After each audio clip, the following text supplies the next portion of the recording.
Brajamohan college বা BM college বাংলাদেশের অন্যতম শীর্ষস্থানীয় ও প্রাচীন ঐতিহ্যবাহী শিক্ষা প্রতিষ্ঠান। এটি বাংলাদেশের দক্ষিণাংশে বরিশাল শহরে অবস্থিত।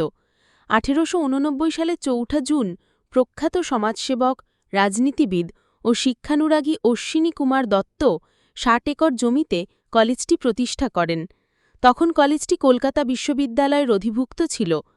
সে সময় এ কলেজের মান এতই উন্নত ছিল যে অনেকে একে দক্ষিণ বাংলার অক্সফোর্ড বলে আখ্যায়িত করেন।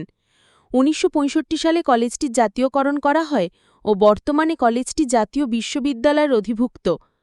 কলেজটিতে স্নাতক সম্মান শ্রেণীতে ২২টি বিষয় ও স্নাতকোত্তর শ্রেণীতে ২১টি বিষয় পাঠদান করে থাকে।